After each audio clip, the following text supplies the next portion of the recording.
Thor 4 Images, new image with Valkyrie and Natalie Portman. Welcome to Mirror Domains Movie News, your place for entertainment headlines. And yes, we've got some new Thor 4, Thor Love and Thunder images that show us Natalie Portman. And let's start off by just taking a look at these new images. Cool, man. There she is with Valkyrie on the throne of some kind. Looks like there's a guard here down on the bottom of some kind. So is this Asgard, or the new Asgard, or what's going on here? We know that they go to Olympus at one point. Obviously, they wouldn't be sitting on thrones there because we know that Russell Crowe playing Zeus is going to be doing that. But man, that's cool. Natalie Portman, God, she's really put on the shoulders there. She looks awesome, and she's definitely something that I want to see in Thor Love and Thunder. What do you guys think about that image?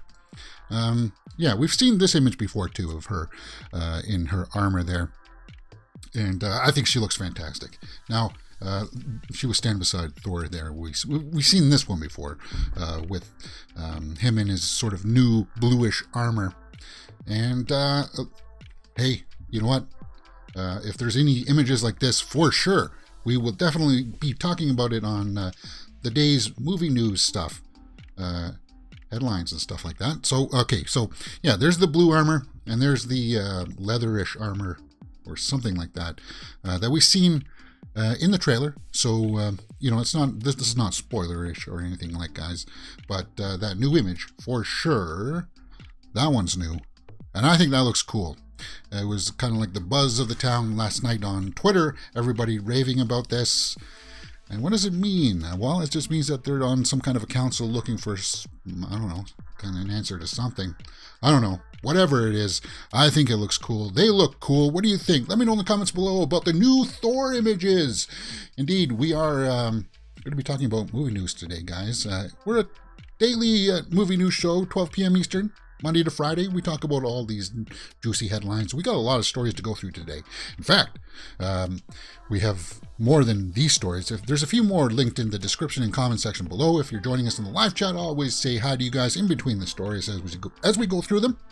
Let's continue on with some Chris Hemsworth, because Hemsworth is going to be in a movie called Spiderhead for Netflix, and the new trailer just dropped. We're going to take a look at it. There's no, in fact, there is an official poster out. But let's just read the synopsis. In the near future, convicts are offered the chance to volunteer as medical subjects to shorten their sentence. One such subject, for a new drug capable of generating feelings of love, begins questioning the reality of his emotions, and it's going to be directed by Joseph Kosinski. Starring Miles Teller, Chris Hemsworth, Journey Smollett, Nathan Jones. Okay, interesting.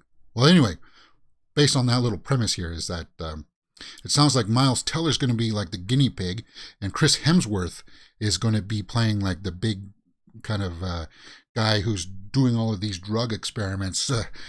Weird, man. Interesting. Okay, so they got a new poster out there for it called Spiderhead. I'd figure let's just take a look at this new teaser that dropped, because that's what we like to do here. I don't care if I get a copyright claim. Hey, it's a trailer reaction, and I haven't watched it yet, so this will be my genuine initial response. Let's just make sure everything's kosher here. Okay, Spiderhead 2022. Chris Hemsworth, Miles Teller. Hello again. Sorry I'm late, Mr. Amnesty. Not late at all. That's Spiderhead. We're proud of our work. Your presence in this facility, while technically a punishment, is a privilege. Where have you been? Drug study? In science, we have to explore the unknown. They've been testing me up and down. A lot weirder stuff than usual. This is new frontier stuff here. Before we begin, I need your permission to administer 1040. Like the mad doctor. Drip on. Acknowledge. Drip on. Acknowledge. Acknowledge. Yeah, acknowledge. Knowledge. Let's do this. I like the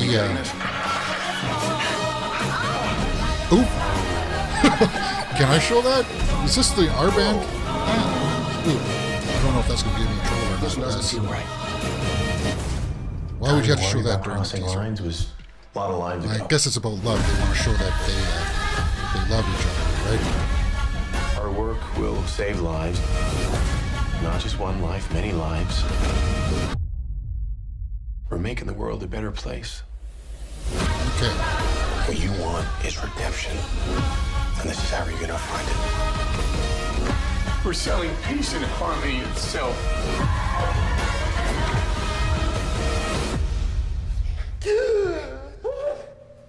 Beautiful people get away with too much, and I say that having benefited myself from time to time. Yeah. Okay, so that was a little bit on the nose there because everybody calls that, will say that Hemsworth is like super hunk, right? Status. So, okay, that's kind of fun. Hopefully I don't get flagged for that. If I do, I'll blur it out later on, guys. Let's see what some of the comments say here. After this, I'm really wanting Hemsworth to show his versatility and range like these roles. Well, if he's playing like that evil doctor, yeah, that kind of weird mad scientist kind of vibe, hopefully he can pull that off.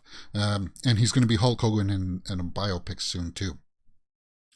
Okay, first trailer I've seen in a while that does a great job of not telling you much about the movie, but enough to make you want to watch it. Wow, he literally always looks good. Sheesh. I'm watching this just for Chris. Yeah, so the girls out there, and you never know, some guys out there also like Hemsworth. So it's yeah, he's definitely got that appeal to him. As a teaser, did I like it? I'm curious about the project, and that's what I want to know from you guys. Are you interested in this? Does this make you go, you want to check it out? I don't think it gives me a release date. It's going to be rated R. Well, we saw that. Oh, there is a release date. Let's take it. June 17th is going to be the release of Spiderhead.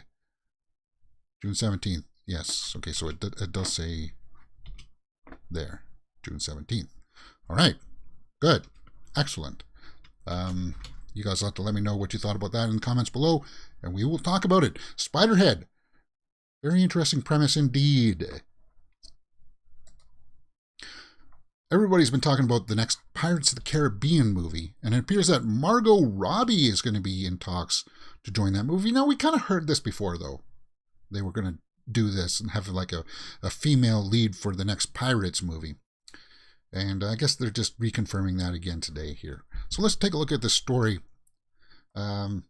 It's going to be by Jerry Bruckheimer as well. So Bruckheimer himself has come out and said, yes, we're talking to Margot Robbie. We are developing two pirate scripts, one with her and one without.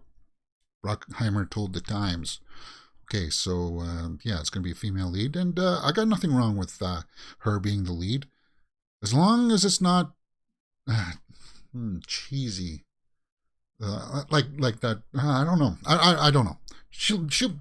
I'll always watch anything with Margot Robbie. You guys know that, so I'll check it out anyway. As long as it's not 3 hours long and makes me fall asleep like the last couple of Pirates movies did.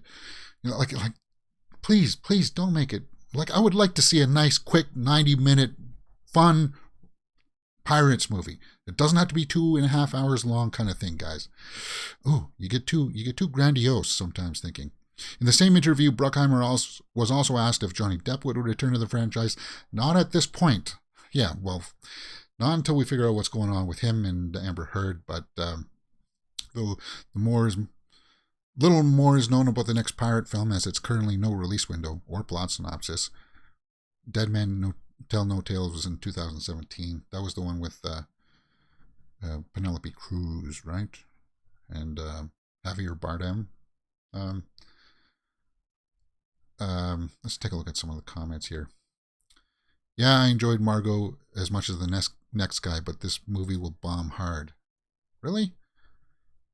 Will the next Pirates movie bomb? You know what's funny about this decision? It's clearly... no, I'm not going to talk. I'm not even going to mention that. The guy's next actor will... Yeah, okay, so, yeah, you got a bunch of twits here in this comment section. who are just morons. And yeah, that's a bummer. You know, bigotry has no place in our world right now, guys. So I'm not going to appease those comments. But as I said, I'll watch anything with Margot Robbie, and as long as they make a nice 90-minute movie and not this 3-hour long. Ooh, yeah, they just got too long for me. Were they too long for you? Let me know in the comments below. And would you see a Margot Robbie Pirates movie? Okay, so we just talked about Amber Heard. So let's talk about Amber Heard in Aquaman 2. Apparently it has come out that her role was cut down quite a bit. And I think justly so. In fact, you know, they all knew that this was going to happen before they even started filming. So I'm going to put this on the producers because he had a chance to recast and they all went to bat for her. And now it looks like maybe going to bat for her was not a very good idea because of all the turmoil that's currently happening, regardless of whoever wins the cases. It just doesn't look good. It's bad PR. Okay. She claims that Warner Bros. Didn't want to include me in the upcoming Aquaman. Then they obviously did, though. And the director came out and even said, yeah, we're wanting to work with her. Momoa came out and said, yeah, I want to work with her. Now, I don't know if they were just playing ball, but they said they wanted to. You're not contractually obligated to use her. It's in her contract. If the studio says that, yeah, you have to come and make this movie, it works that way. But the studio doesn't have to activate that. They can just go with somebody else. And they didn't. So this is on them. This is on Warner Bros. And now she tries to paint the picture that it was, they didn't want her. But I don't think that's going to hold much water. Sorry.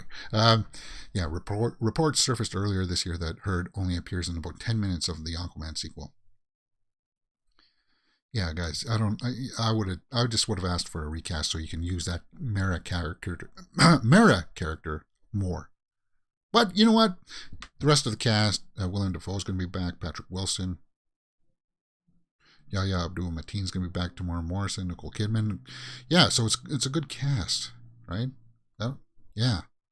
Aquaman and the Lost Kingdom is scheduled March 17th, 2023. Remember, it was supposed to come out like this November, but it got pushed. So, and I'm guessing that's because of that situation that Black Adam had, where everything, all the visual effects houses were just bogged down with work, and I'm guessing that's why. I don't think it has anything to do with the drama that's going on with her. But she's claimed that her role was drastically cut down. Do you feel sympathy for her? Where do you weigh in? Let me know in the comments below. Hunger Games prequel. We're going to be moving through a lot of these stories rather quickly today, guys, because we got a bunch of them. Okay, so you knew that there was going to be a Hunger Games prequel coming out. And it's found its young president. The guy who's going to be playing the young president. And why is Entertainment Tonight bogging me down with this big, huge ad? Oh, Entertainment Tonight. I don't know if I can use your sites if you're going to do this to me. You can't even read the article here, guys. Bummer. But this is the guy who's playing him. The younger version of Donald Sutherland's President Snow. Pan Am. Tom Blythe. All right, guys. This page is terrible. There he is right there. So he's going to be playing a younger version of Kiefer Sutherland. Donald Sutherland. Yeah. Let's pull up a better article here. Hunger Games prequel movie synopsis. Young Snow's political rise. Young Coriolanus Snow. I can't remember how to pronounce his name, but apparently the guy who directed the last couple of installments, Francis, is going to be coming back to direct this prequel. And it's going to have nothing to do with Katniss Everdeen, guys. It's going to be all about his young rise to power, I would imagine, is what this synopsis briefly says. The Ballad of Songbirds and Snakes. I guess that has to do with something like he belongs to that kind of faction, I guess. It'll arrive in theaters November 2023. So we got an official casting. And yeah, there's a big log line synopsis. Years before he would become the tyrannical president of Panem, 18-year-old Coriolanus Snow is the last hope for his fading lineage. Okay, once proud family that has fallen from grace in a post-war capital. Well, what do you mean fallen from grace? He becomes one of the most evil people out there. So he just, I'm guessing it's going to have to deal with him somehow, maybe starting the games or something like that. I don't know how it's going to work. But, yeah, the young Snow is alarmed when he is assigned to mentor Lucy Gray Baird, the girl tribute from the impoverished District 12. But after Lucy Gray commands all of Panem's attention by defiantly singing during the reaping ceremony, Snow thinks he might be able to turn the odds in their favor. Okay, so there's somewhat of a love story between Snow and Lucy. Uniting their instincts for showmanship and newfound political savvy, Snow and Lucy race against time to survive. To survive will ultimately reveal who is a songbird and who is a snake. Okay, so she'll be the songbird and he'll be the snake, right? Is that what they're going for? He'll probably betray her at the end just to get power. It's a tale of tragedy and woe. Hunger Games, The Ballad of Songbirds and Snakes, coming out next November 2023. And we've got our new lead, Tom Blythe? What the heck was it called? Tom Blythe. There we go. Yeah. I can see that. I can see a little bit of Donald Sutherland there, and maybe like that T part of the face. Yeah. Arglass Vikings in the live chat says, I wish Johnny was back for Pirates. I'm sure it'll survive without him, though I can't help but feel Cutthroat Island. Yeah, Cutthroat Island. That's one I was thinking about with Gina Davis, which had a good cast. It just wasn't executed all that well. It was Rennie Harland, I believe, directed that one.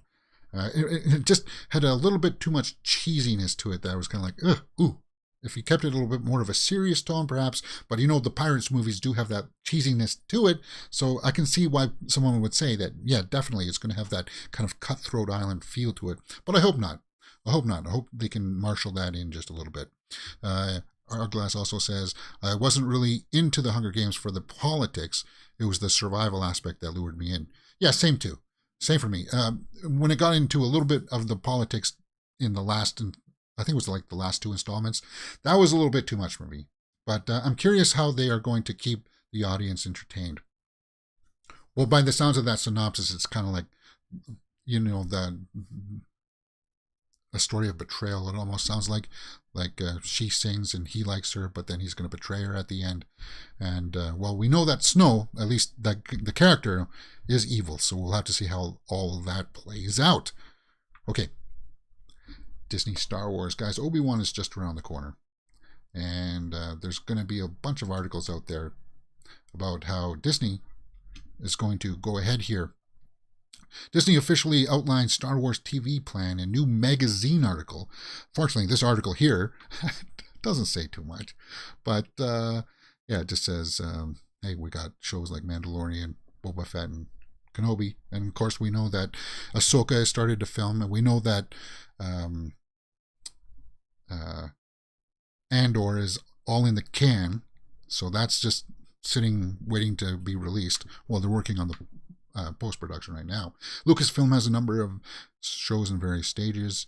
Rogue One, Prequel, Andor. Yeah.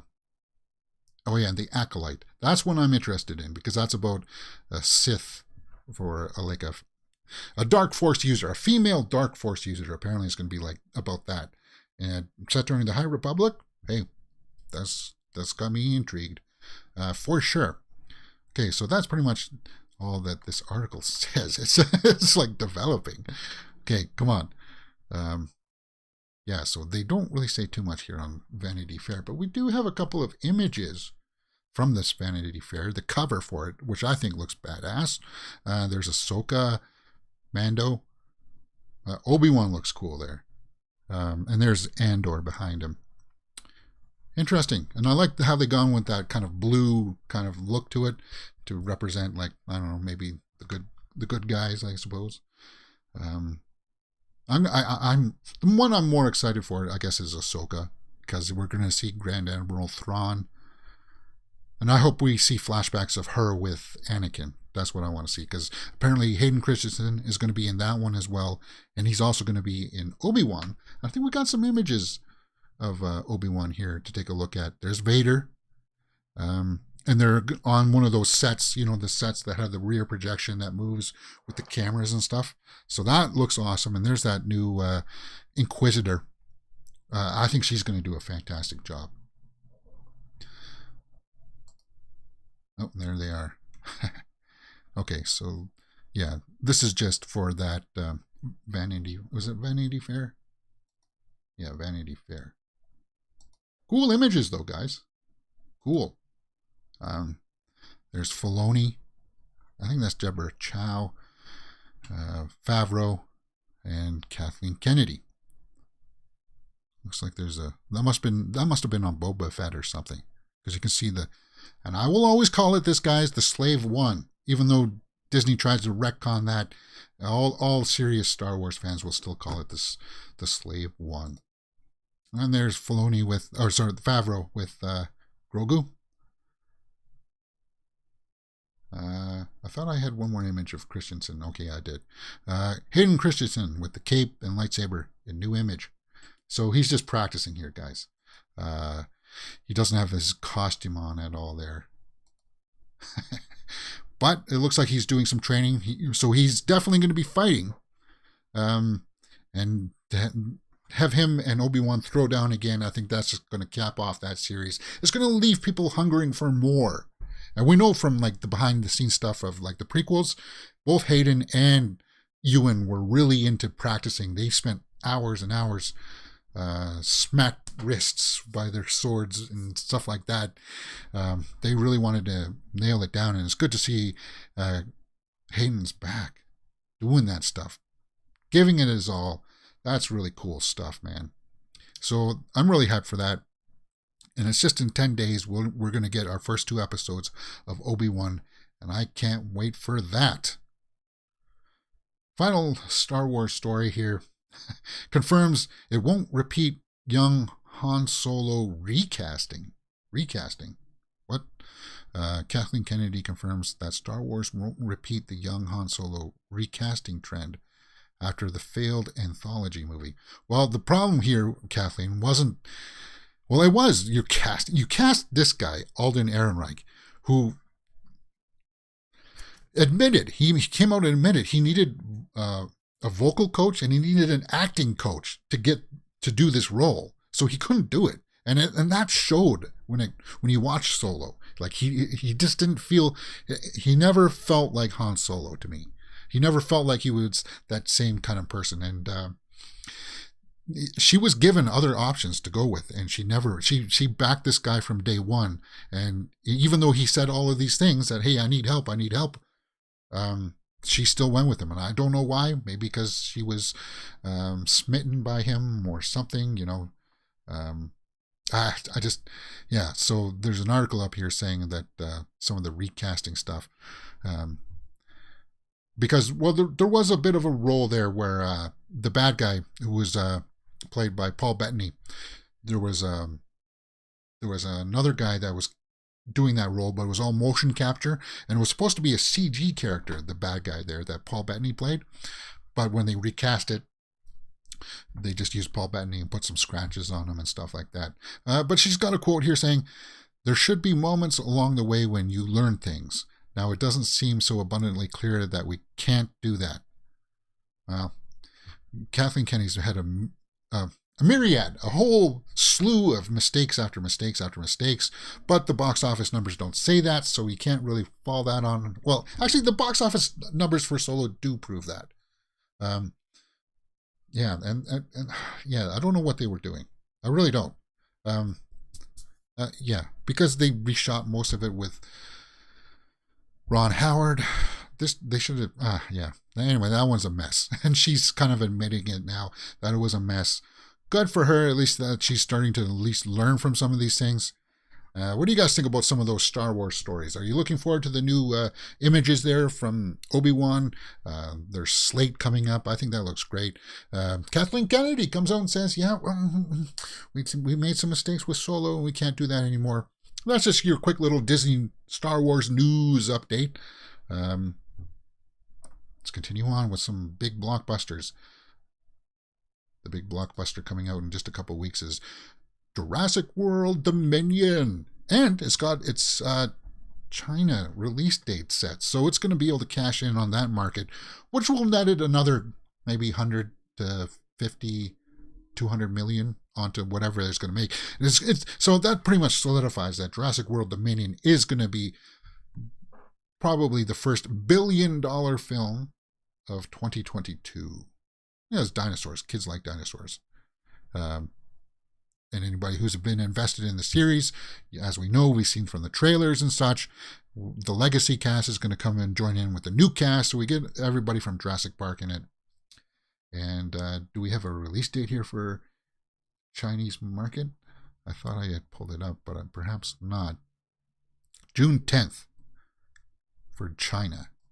I think that's the same time it comes out for us too, right? June 10th. Let me just take a look at the old schedule here. Yeah, June 10th. That's when we get it too. All right.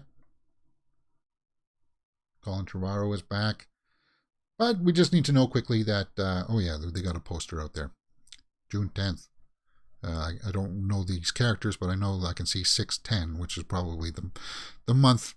And they got a Chris Pratt Raptor poster there. I think that one looks pretty cool. Yeah.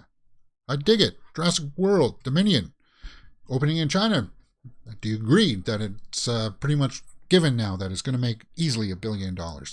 I'm guessing 1.2 billion will be like its final take for Jurassic World Dominion. And if it's really good, I think it could make 1.5. Like if it's like something that you'll want to watch a couple times in the theater, like I think that one definitely has that potential. All right, guys, where am I at in my...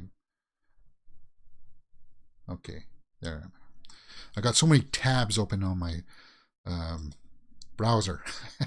It's kind of hard to keep a look at this. The Queen Mary is a movie coming out. It's a horror movie. And why am I interested in it? Because it has Alice Eve, who I admire quite a bit. And it's going to be about that haunted ship, the Queen Mary. And all the articles that I looked at, guys, for some reason, are not showing the image. So I had to go take a look around, and we'll take a look at it here in a second. So the Queen Mary is going to star Alice Eve and Joel Fry, which is from the Woman in Black outfit White Horse Pictures. White Horse Pictures. Interesting. And is directed by Dracula Untold helmer Gary Shore. Okay. All right.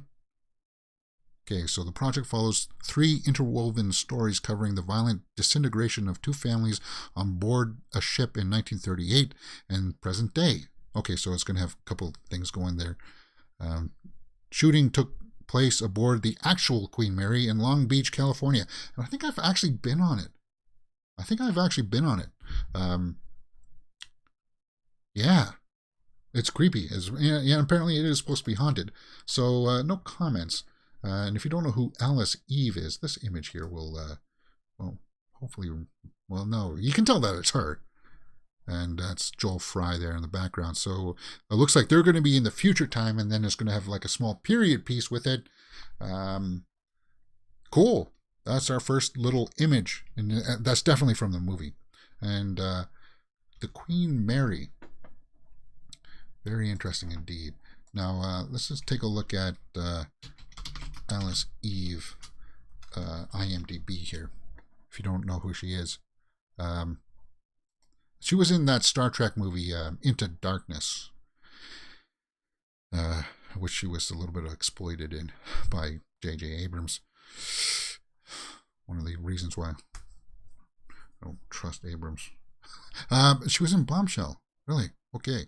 Replicas. Oh yeah, that she was. She was in Replicas with Keanu Reeves, where he tries to clone his family or something like that because they died in a car accident. Really funky stuff. Yeah, she was good in that. I liked Replicas. It was a nice small little film. that I guess a lot of people didn't pay attention to, or if they saw it, they hated on it. But I thought it was kind of a nice little sci-fi thriller kind of thing. A man who loses his family. Good cast too. John Ortiz was in that. Yeah, interesting. Yeah, they become like robots or something. He puts like their brains into AI or something like that, and yeah, replicas. She was in that, and that's Alice Eve. Good to see that she's working. That's good. And she's going to be in this horror movie, The Queen Mary. Why is that not pulling up for me anymore, guys? Okay, yeah, there we go. Oh yeah, and she was in that movie, She's Out of My League. Long resume. Good for her. The Queen Mary. I'll keep my eye out for that. Maybe on the weekend when we do our horror movie roundup, I'll find some more images out there for this. Because most people know that the Queen Mary is supposed to be haunted. Hey, I'm always up for a good ghost story. Arglass says in the live chat, I actually like the Solo story and the origin of Chewbacca's friendship, life debt. Was it a life debt though? They were just in the prison together and they escaped. I can't remember that movie too much. Perhaps I'm not missing the nuance. Was there something in the caverns that happened? I don't know who was in the running for Solo character, but maybe somebody younger may have been better. You know what? Who I realized would have been a good Solo, and he doesn't look like him, but I saw it last night. I was rewatching The Amazing Spider-Man. Andrew Garfield, I think, had it in him that he could have played a younger Solo. And I think most people maybe would have been totally on board with that. There's just something about his, the way that he plays off his like machismo. It had that same kind of flair the way that Harrison Ford did. And there were some instances in The Amazing Spider-Man where I was like, that's a little bit like Han Solo kind of thing. And I don't know why. I just saw that. Thinking about that today, yeah. There were other people up there. I think Ansel Elgort was considered at one time, but I can't remember exactly. Anyway, it's happened. It's all in the books, and it's past history. Arglass Viking says, does Alice Eve play the daughter of Peter Weller in Star Trek? Yes. Yeah, she was. Yeah. She did a good job in that Star Trek movie, actually. And so did Peter Weller. It was good to see him back doing some more character role kind of stuff. I liked seeing that. That was cool. All right. We're 12:33, guys, so we still got a lot more stories. Let's go through what... I'll just do this one in synopsis, or like snapshot. So, Deadline has a big interview with George Miller. Of course, you know that he's made the Mad Max movies. He's going to be working with Furiosa next. I guess he's promoting this 3,000 Years of Longing right now for Cannes. But Furiosa is the one that I'm interested in, and I think most of us will be interested in.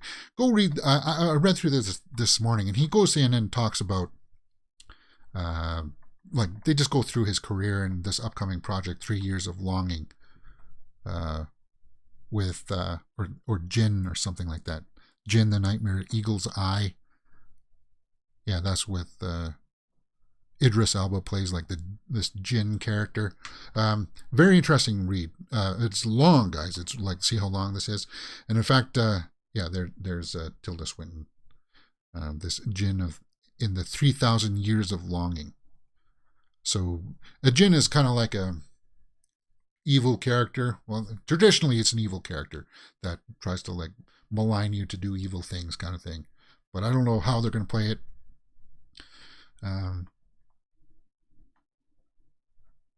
Anyway, you can see how long this article is. So I read it all looking for any kind of little scoop I could get about Furiosa, because it's got Anya Taylor-Joy in it, and they go in and talk about all the Mad Max films and stuff like that. So if you are interested in that, guys, it's a good read, and it's not until the very bottom where we get his little quote about Furiosa.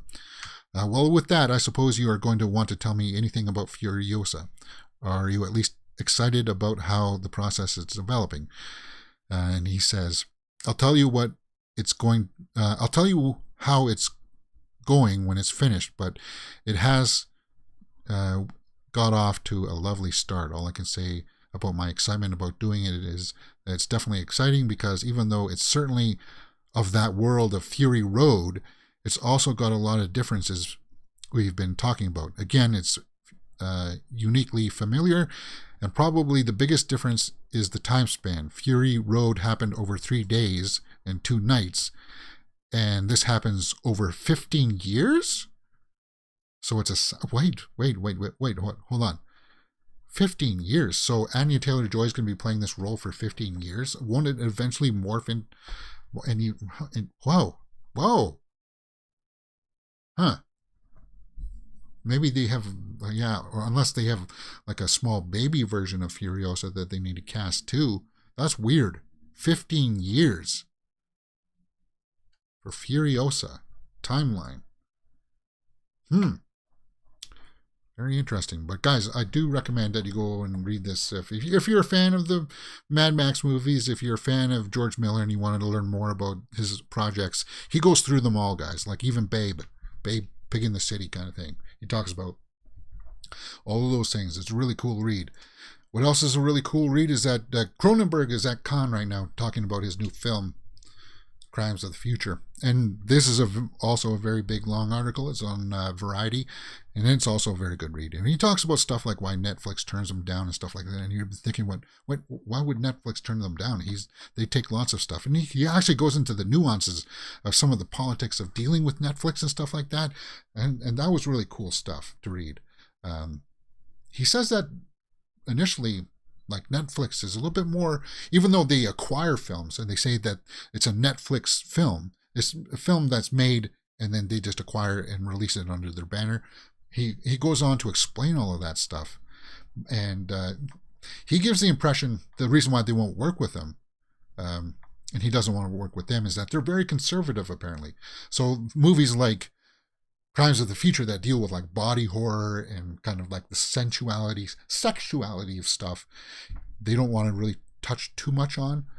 But he does talk about this. He goes into a lot of the stuff here that I just found really interesting stuff. And he makes some comments about social commentary and stuff. Ooh, he talked about Titane. Cool. You know what? Titane was a movie that came out last year. It's a French film, I believe. Or what is it? Maybe it's anyway, it's a foreign film, and it's about a girl that gets pregnant by a car. So by a car, guys. Yeah. It's like, what the heck is going on here? So yeah, that's kind of like in the wheelhouse of Cronenberg. He makes those types of abstract stories that make you go, what the heck is going on here? And if you saw my trailer reactions for Crimes of the Future, it's definitely in that wheelhouse. So, he even talks about when he was originally going to direct The Return of the Jedi. So he talks about that. Cool, man. Yeah. So, yeah, if you want to learn more about David Cronenberg, he's got some really interesting quotes there too about, just certain events that are happening in real life right now kind of thing too, which are more political stuff. He talks about Toronto and stuff like that. I found it interesting because that's where he lives, right? Yeah. Apparently there were walkouts from his new film because it was so off-putting, I suppose. But anyway, David Cronenberg, good read. I totally recommend it. Arglass says in the live chat, 15 years saga, so 3 films or a very, very long film. Yeah. I'll tell you this about George Miller. He's usually not quick at production. So he'll spend a lot of time in production. And then going back to reshoot stuff. He's not like Clint Eastwood that will take Eastwood will literally sometimes just do one take and say, okay, that's it, let's move on. And he won't want to, have like 15 takes. He's not like Peter Jackson, where it's like, okay, we shot it from here, now we got to shoot it from over there, and we got to do it from over here. No, I think Eastwood is somebody that I would idolize about when he shoots film is just like, set it up, let's shoot it, looks good. Let's move on, guys. That's the way I would love to do it. Arglass Viking says, was Titan a sequel to Bumblebee? Okay, how out there? Yeah, and I wanted to watch it, but I couldn't get around to seeing it. It was playing in an art house theater. Titan, weird, man. Pregnant by a car. Yeah. All right. Yesterday we talked about Chris Pine is going to be directing a movie. Now these stories are in the description, guys, but I didn't have the space here on this side here to put them in. And it's going to star Ariana DeBose and Jennifer Jason Leigh.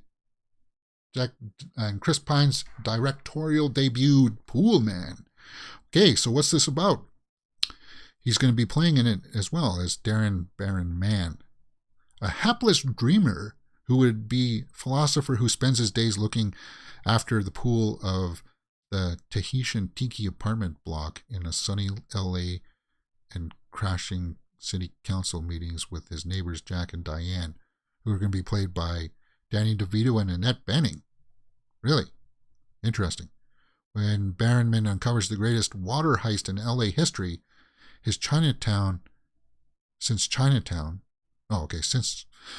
Anyway, there's a big water heist. He makes uneasy alliances with a beautiful and connected femme fatale while following every lead he can, which corrupt city officials, burned out Hollywood types, and mysterious benefactors, all in the name of protecting his precious LA. So it's a love story to LA about water shortages, a water heist of some kind. Sounds like maybe the politicians are just trying to make bucks deals to preserve their water, and he's going to uncover it. Okay. Oh, and we actually got some comments. He better hire his father. Why? Why does he have to do that? I can't imagine being successful enough you could offer your dad a job if you felt like it, but then I'm not very... Yeah, I don't know what the heck you're talking about. And this also, same person says, Ariana DeBose, now we're talking. Go Ariana. You deserve everything? You deserve everything? Really? Ariana DeBose, you just won the Oscar. So what do you, isn't that everything? Hey, she's still getting work, and that's cool for me. I am not complaining about that. It's going to be Chris Pine's directorial debut, Pool Man. I'll keep my eye out for that as more develops. So, we're rounding out the show here, guys. I only got about 8 more minutes, and then I got to head out for some meetings and stuff like that. Where the Crawdads Sing has a new trailer out, and this is going to be coming out this year. The popularity is going down. It's going to be coming out July 15th. And I did a trailer reaction for this already. Why am I talking about this again? It's because, it's got a song in there by Taylor Swift. And if you know anything about me, you know how passionate I am at times when it comes to being I guess I am sort of a Swiftie. Maybe. I don't know. I don't know what it takes to be classified as a Swiftie. Anyway, let's take a look at this synopsis here for Where the Crawdads Sing. A woman who raised herself in the marshes of the Deep South becomes a suspect in the murder of a man she was once involved with. And it stars Daisy Edgar Jones, Garrett Dillahunt, Harris Dickinson, and David Strathairn. He's always good. David Strathairn is always good. Even in those Godzilla movies, he's like the big military guy that issues the orders and stuff like that. He's always good. He was also good in that movie River Wild with Kevin Bacon, where he plays a bad guy. He plays the good guy. He plays the husband to Meryl Streep. Kevin Bacon kind of like hijacks their family river rafting trip to take them down the river. Kevin Bacon is a cool bad guy in that one. But anyway, let's take a look at this trailer for Where the Crawdads Sing. And, there's my front page all set up. See if this tickles our fancy. See if everything's kosher. No, it's not. Damn. In town, they tell the story of the marsh girl, the one who grew up alone in the wild. But they never really knew me.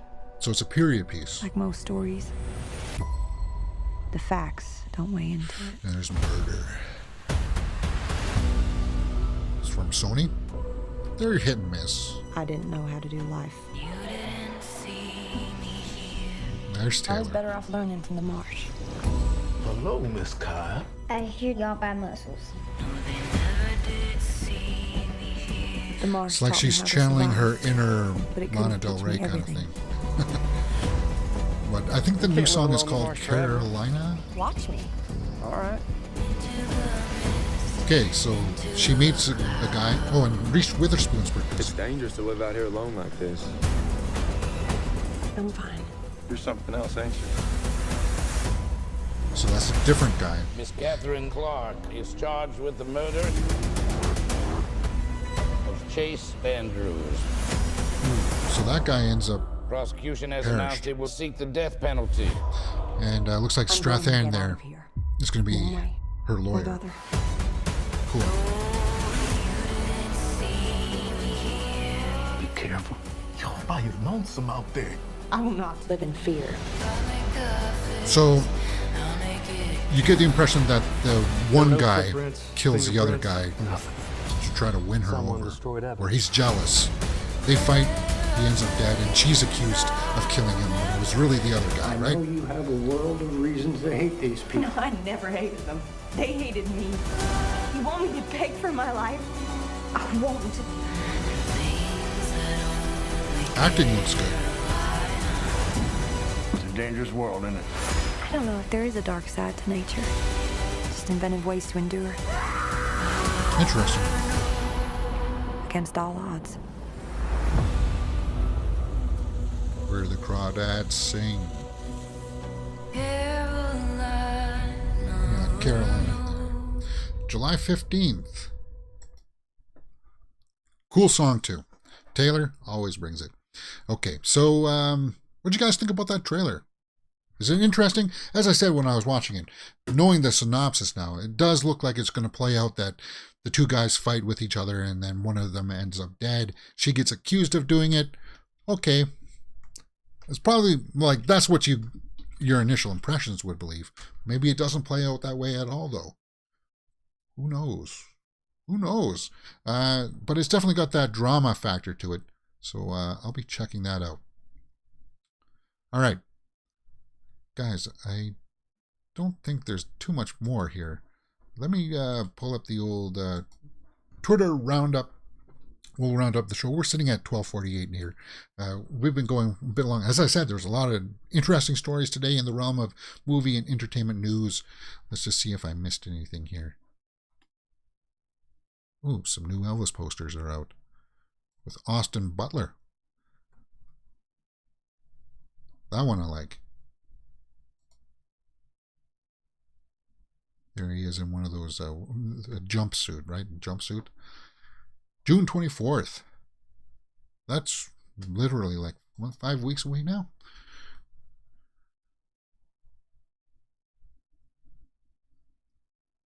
More Barbie stuff. Took dance lessons. Yeah, we saw yesterday that Simu Liu was taking dancing lessons for a Barbie movie, which apparently is not going to be it's not going to be a musical, but it'll have some dance numbers. Doctor Strange in the Multiverse of Madness has grossed over 700 million globally so far. Really? What do we say on the weekend box office?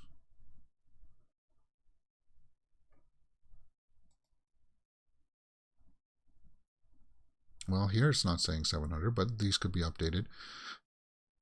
So it's still got 300 million to go until it makes $1 billion, if it's going to make $1 billion. I'm still dubious that it's going to crack $1 billion. And now I've seen, and today when I was scrolling through the stories, there were a lot of people that were ragging on it. So the shelf life of it, I don't think is going to be as long as people wanted it to be. Mostly because of the dark nature behind it, of that Wanda was evil and stuff like that, and people had grown to like her. Those were just like some of the snapshots, critiques that I saw today while I was researching stories. Simu Liu has released his book, We Were Dreamers.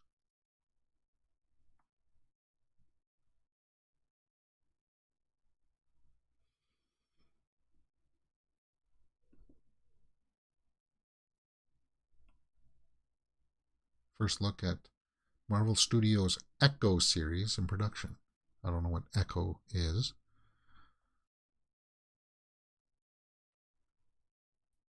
First trailer for season 3 of All Mankind.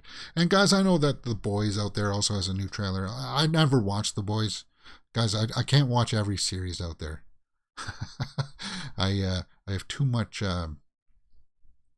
other things that I need to do. That I prioritize. Yes, I'm sorry. I prioritize sports over watching series. I'll watch My Survivor. I'll watch Game of Thrones. I'll watch the big ones. And I know that The Boys is classified as a big one, but yeah. A teaser for Irma Vep starring Alicia Vikander. Cool. This is a teaser. Okay, that looks like it has maybe some behind the scenes footage. I don't want to show that in case it gets copyright claimed. The trailers are normally fine, but when it shows the behind the scenes stuff, sometimes studios don't like it. And there's that trailer for Spiderhead that we started off. Echo was the girl that Hawkeye fought. Arglass says in live chat. What was it? Was she? Okay. You also said, love the vibe where the Crawdads sing, very atmospheric. Love a good fictitious courtroom drama. Yeah, and it looks like there's going to be some drama about her wanting to go with the case or not. The Boys has a high gore factor. You'd like it.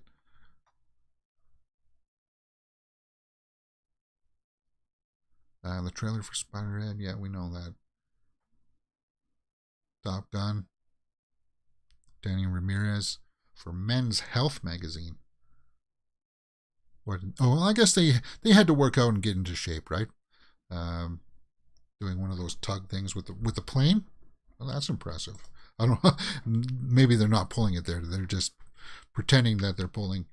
Ryan Gosling in talks to star in The Fall Guy, the film adaptation from the 1980s, with Lee Majors. Yeah. Okay. Yeah, I thought I heard rumblings of that a while ago, but nothing ever materialized. So if that gets going again, I'll be curious to see that.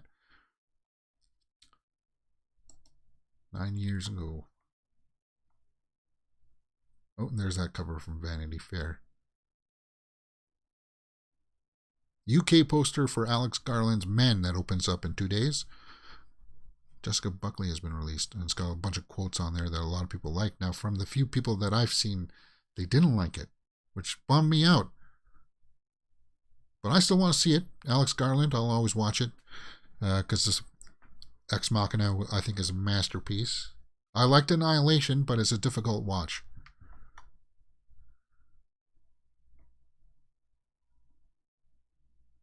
Lana Del Rey surprises Paul Mescal mid-interview during...